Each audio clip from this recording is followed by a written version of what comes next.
Une des promesses de ce 20h, c'est de vous emmener là où vous n'allez jamais. Dans le document rare que vous allez voir maintenant, nos équipes ont passé 3 jours sous la mer à bord d'un des 6 sous-marins nucléaires d'attaque français. Ils ont embarqué à Toulon et ont suivi les militaires dans leur mission pour protéger nos frontières. Reportage à bord d'Alexandre Allais et Thomas Donzel. Dans la rade de Toulon, le colosse d'acier nous attend. Nous avons eu une autorisation exceptionnelle. Nous allons passer 3 jours en immersion dans ce sous-marin nucléaire d'attaque, le Tourville. Vous prenez la corde ?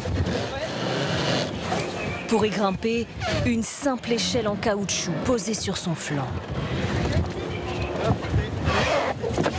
Nous devons contourner le massif, cette immense structure verticale. Le haut du sous-marin. Accrochez-vous bien, attention à ne pas glisser. Avant de plonger. On est paré à fermer la boîte. Surtout, il faudra vous baisser parce que c'est assez très lourd.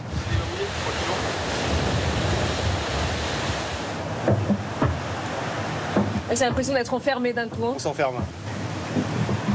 Dernier petit moment de jour. Voilà. Là, c'est une boîte de conserve. C'est une boîte de conserve. C'est bon pour toi, Guillaume ? 10 ans que Michael est ce que l'on appelle le patron du pont. Ses gestes, il ne s'en lasse pas. C'est toujours un plaisir de plonger. On va retourner dans notre monde un petit peu à nous, là, dans les profondeurs. Là, ça y est, c'est le dernier moment avec l'extérieur. Après, une fois fermé, tout cet endroit-là jusqu'au panneau en dessous sera plat en eau. À notre tour de descendre. Pour accéder au sous-marin, on doit prendre donc ces échelles très étroites.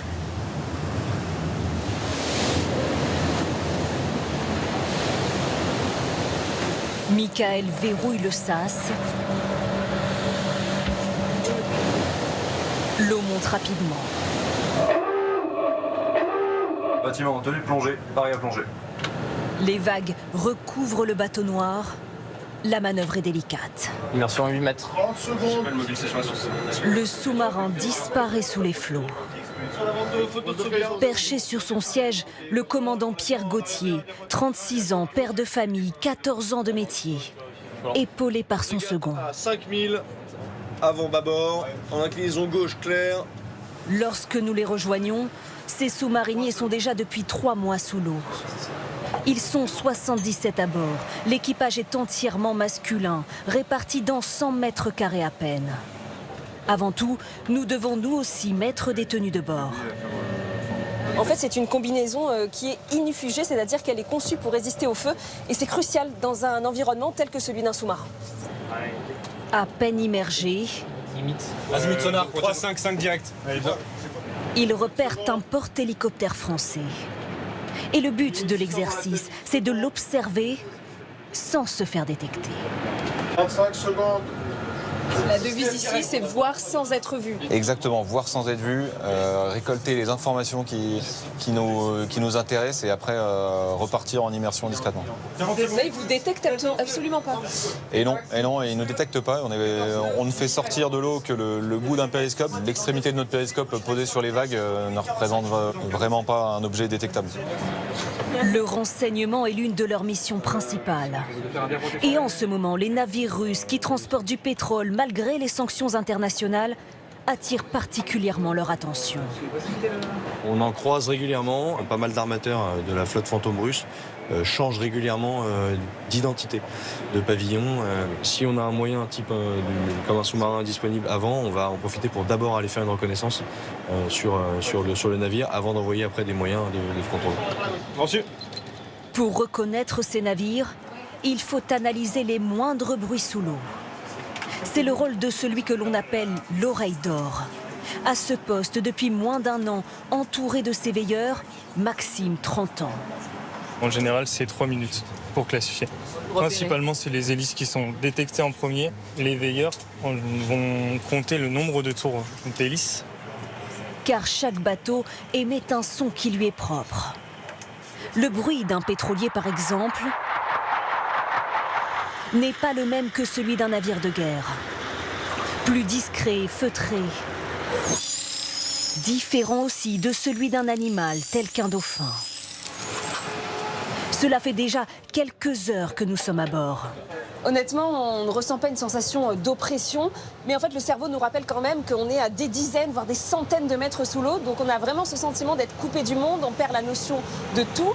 À bord, l'air est beaucoup plus sec, il y a une odeur métallique qui se dégage et surtout il y a le bruit en permanence de la ventilation. La ventilation est cruciale dans la zone arrière, la partie la plus confidentielle du sous-marin. Derrière cette porte en particulier se trouve la chaufferie qui abrite le réacteur nucléaire. On va pouvoir exceptionnellement y entrer, mais à condition de débrancher nos micros, car tous les sons qu'on enregistrerait pourraient mettre en danger l'équipage. En fait, le réacteur nucléaire émet des vibrations, une certaine vitesse de rotation, et ça pourrait laisser des indices à nos adversaires. Pierre, le chimiste, sera notre guide. Notre masque à oxygène sur le dos en cas d'urgence. Nous nous retrouvons dans un labyrinthe. Un dédale de tuyaux, de machines répartis sur plusieurs étages. Courbé dans cet espace exigu, cet homme veille sur ces installations et s'assure de leur bon fonctionnement. Pierre, lui, s'occupe de faire des prélèvements. Il détecte les polluants qui pourraient endommager le réacteur nucléaire. Ce réacteur, nous n'avons pas le droit de le filmer, mais il se trouve dans l'une de ses pièces. Il permet au sous-marin d'avancer et de fournir l'électricité à bord. La puissance du réacteur qu'on a permet d'alimenter une ville de plusieurs dizaines de milliers de foyers. On a une puissance largement suffisante pour pouvoir naviguer pendant plusieurs mois. Et finalement, la seule chose qui va nous limiter, c'est plutôt les vivres et le personnel à bord. Les aliments sont en quantité limitée dans cette cuisine étroite. Mais cela n'empêche pas Paul de préparer chaque jour des plats cuisinés pour maintenir le moral de ces hommes dans cet environnement confiné. L'espace est partout si restreint dans le sous-marin que 6 membres d'équipage dorment au cœur même de la salle d'armes, entourés de torpilles. On prend appui ici, ensuite ici, et on force un peu, et on rentre. C'est vrai que c'est pas commun, mais il faut juste considérer qu'il n'y a pas d'explosif dans cette soute. Voilà. La serviette de bain en guise de rideau. Nous avons un peu plus de chance. Je vais vous montrer, là vous allez dormir. Vous serez dans cette vanette, comme on dit à bord du sous-marin, avec 5 codes colocataires tout le long du séjour. Et pour signifier la nuit, l'éclairage passe du blanc au rouge. Le lendemain matin, dans la salle d'armes se déroule une manœuvre particulièrement risquée. Cette torpille est sortie en silence de son tube de lancement. Elle a accumulé de l'humidité, donc là on la nettoie. Pour être entreposée et sécurisée. Les torpilles sont capables d'atteindre sous-marins et navires. Les missiles de croisière cachés sous ces protections thermiques frappent des cibles terrestres. Ça participe à dissuader nos compétiteurs stratégiques d'intervenir, sachant que personne ne sait où on peut être. Au central opération justement, le commandant et son second redoublent d'attention. Objectif à moins de 500 mètres. Pour un exercice ultra réaliste de tir de torpille contre un navire. Allez, hisse, zoom, on attend que ça sèche. Zoom. Ok, prends son nom. Le scénario, une cargaison militaire a été repérée sur ce bateau. Allez, tiens-moi l'assiette là. Maintiens l'assiette. Ils doivent la détruire. Allez, plus vite. Plus vite. Les renseignements acquis. Tout le monde s'est équipé. Cagoules, gants résistants au feu en cas de contre-attaque. Dans la tête du commandant, 2-1-0, je veux qu'il soit dans le travers. d'innombrables calculs pour adapter la vitesse du sous-marin, son positionnement et frapper. On se dispose pour un engagement tube 1 et 2. Tube 1 et 2 prêts à lancer. Torpille numéro 2 parti, commandant. Machine avant 5, à gauche toute. On perçoit la torpille au sonar. 250 mm, distance torpille but 1700 mètres, recherche, pas de perception. Avoir l'accord impérativement dessus. On a fait but. Rupture fine commandant, on a fait but. Mission accomplie, rompre du poste de combat. Dans ce contexte de montée des tensions internationales, les exercices de ce type à bord sont de plus en plus intenses. Car le sous-marin nucléaire d'attaque serait envoyé en première ligne en cas de conflit. C'est un outil des premiers instants d'un affrontement. Quand on part en mission, je prends un soin particulier à expliquer le contexte. On va se confronter, ou du moins se frotter à des forces militaires de compétiteurs stratégiques avec lesquels il pourrait y avoir un dérapage. L'histoire montre que ça peut commencer comme ça. À bord, tous ont conscience, plus que jamais peut-être, du risque de leur métier. Surtout Maxime, 25 ans, tout juste devenu père. Pour seule nouvelle, un télégramme tous les 10 jours. Je pense à nos retrouvailles tous les jours, j'ai hâte que nous soyons réunis. Courage pour tout, et puis à la fin, je t'aime très très fort. Son fils est né il y a 3 mois, le jour de son départ sur cette mission. Il est parti avec le cœur plus lourd, mais sa vocation reste intacte. Ça me fait pas peur dans le sens où, en fait, on s'est engagé dans l'armée. Donc au final, c'est sans être un objectif, parce que l'objectif, c'est quand même le maintien de la paix. Si un jour, évidemment, ça pète, on sera là. Retour à la surface, après 3 mois passés sous l'eau pour ces hommes.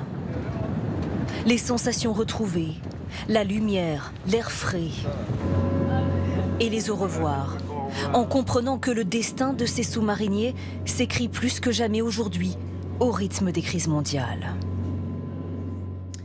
Et après ce très beau reportage, on en vient au grand format du 20h. Et ce soir, on s'intéresse aux frontières chaudes de notre monde, là où les tensions sont maximales, mais parfois sous les radars de l'actualité, comme aux pays baltes. Ces 3 pays qui craignent d'être les prochains sur la liste de Vladimir Poutine après l'Ukraine. Eh bien, notre équipe a pu filmer les défenses impressionnantes qu'ils érigent pour bloquer les chars russes et le mur de défense qu'ils construisent comme bouclier anti-drone. Reportage Claire Vérov, Nicolas Oher.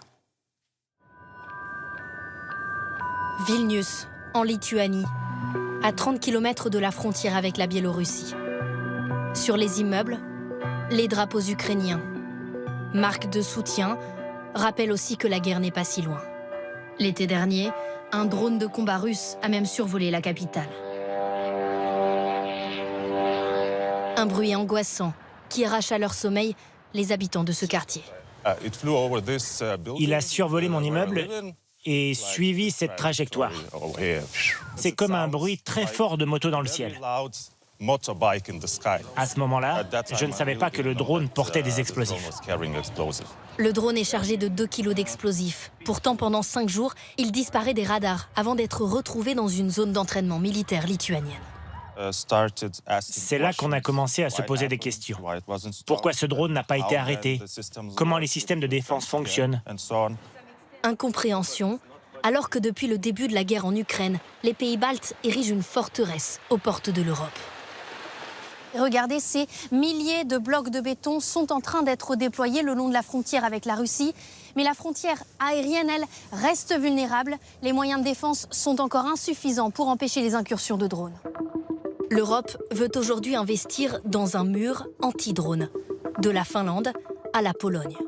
3000 km où se déploieront de nouveaux radars pour détecter les drones qui volent trop bas pour les radars actuels, mais aussi de nouvelles armes pour les neutraliser. Brouilleurs performants, mini-missiles et même drones kamikazes de dernière technologie. Je l'ai en visuel. Au-dessus d'une base militaire lettonne, un aéronef suspect vient d'être repéré par ses caméras. Ce drone se lance immédiatement à sa poursuite. Il est à 800 mètres. Il revient vers nous. L'opérateur vérifie qu'il s'agit bien d'une menace, mais c'est l'intelligence artificielle qui permet de suivre la cible à la trace, jusqu'à 250 km/h. C'est totalement automatique. Je n'ai rien à faire. Je peux faire quelques petits ajustements si besoin. Il se verrouille tout seul sur la cible et file vers elle. Il va s'exploser sur la cible et la ramener au sol. Ok, on intercepte. Cette fois, la cible est épargnée, car cette opération n'est qu'un exercice, la démonstration d'un tout nouveau drone kamikaze qui d'ici quelques mois défendra le ciel de l'Europe en abattant les engins ennemis, comme le montrent ces images promotionnelles. Un drone à moins de 10 000 € pièce, bientôt déployé à la frontière de la Lettonie pour contrer la puissance de feu russe. La Russie est déjà capable de fabriquer des centaines, voire des milliers de drones par jour. L'Europe, elle dort encore. Alors nous, sur le flanc Est, on essaye de prendre de l'avance. Le drone, nouvelle priorité de défense pour les États baltes. La Lituanie vient même d'ouvrir des centres pour former ses citoyens à leur pilotage dès l'âge de 8 ans. L'initiative est menée par le ministère de la Défense, mais à cette évocation, l'instructeur est visiblement gêné. Quel lien y a-t-il avec le contexte avec la Russie ?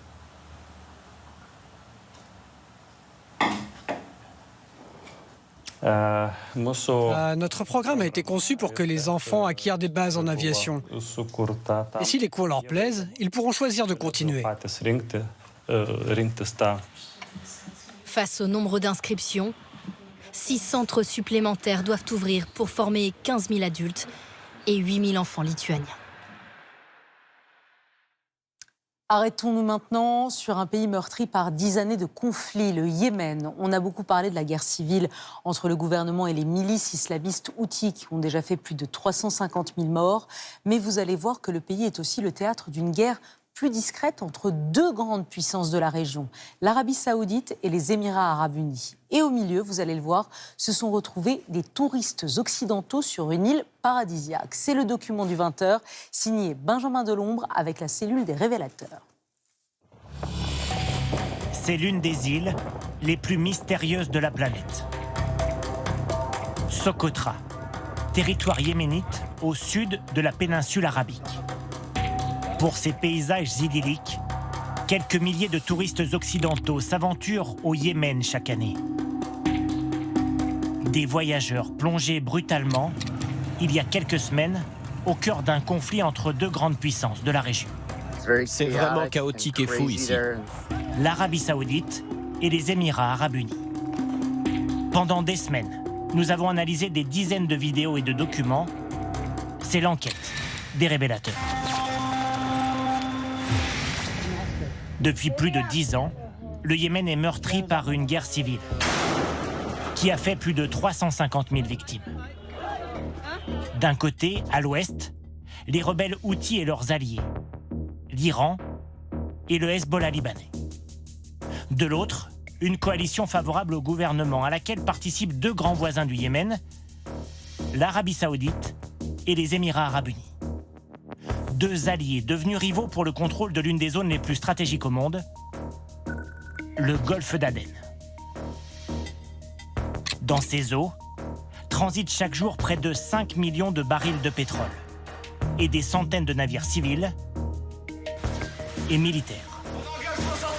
Cherchant à accroître leur influence dans la zone, l'Arabie Saoudite de Mohammed Ben Salman et les Émirats Arabes Unis du prince Ben Zayed ont récemment fait parler les armes. Pris au piège de ces tensions, 400 touristes occidentaux. Nous sommes le 6 janvier à Adibo, la plus grande ville de l'île de Socotra. Tous ces voyageurs cherchent à quitter le pays au plus vite. Il y a la queue pour acheter un billet et se barrer. Cette vidéo a été tournée près d'une agence de la compagnie aérienne Yémenia. Des Français sont aussi sur place. C'était n'importe quoi, en fait. Tout le monde essayait de se battre, mais on ne comprenait rien. Comme ces dizaines d'autres touristes, bloqués eux à l'aéroport, ils ignorent alors que l'espace aérien yéménite est fermé. Depuis cette frappe de l'armée saoudienne sur une cargaison militaire émirati. C'est Riyad qui publie ces images. Le bombardement a eu lieu le 30 décembre sur le port de Moukalla, dans le sud du Yémen. La cible ? 80 véhicules militaires qui viennent de débarquer. Dans cette vidéo prise après le bombardement, on voit quelques blindés qui ont échappé à la destruction. Nous avons pu identifier leur modèle. Ce sont des Cougar LAMV fabriqués par l'entreprise Straight Group, basée aux Émirats arabes unis. Mais pourquoi l'Arabie saoudite frappe-t-elle la cargaison d'un pays considéré comme allié? Riyad affirme que les véhicules militaires émiratis étaient destinés à une rébellion qui menace sa domination au Yémen. Le STC, ou Conseil de transition du Sud. En décembre, dans une offensive éclair, ces rebelles ont conquis une grande partie du Yémen, offrant à leur soutien émirati une immense zone d'influence. On voit ici des véhicules arborant le drapeau des séparatistes, paradés dans Seyoun, la deuxième ville du pays, tout juste conquise. Dans la même localité, sur cette image que nous avons géolocalisée, un homme se réjouit de l'arrivée des rebelles appuyés par les Émirats. Je félicite les troupes du Sud pour cette victoire. Une joie de courte durée, car un mois plus tard, dans la même ville de Seyoun, l'Arabie saoudite contre-attaque. En quelques jours, les séparatistes perdent tous les territoires conquis. Leurs protecteurs, les Émirats arabes unis, quittent même le pays. À la lumière des récents événements, le ministère annonce le retrait de ses troupes au Yémen. L'Arabie saoudite évacue, elle, les touristes occidentaux bloqués à Socotra. Des images diffusées sur les télévisions, proches du pouvoir. Alors, est-ce la fin de la confrontation entre les deux puissances arabes au Yémen? Rien n'est certain, car sur place, l'influence des Émirats semble demeurer. À Aden, la grande ville du Sud, d'immenses manifestations ont toujours lieu en soutien aux séparatistes défaits. Et il y a 10 jours, un attentat à la voiture piégée a visé un responsable local, fidèle à l'Arabie saoudite.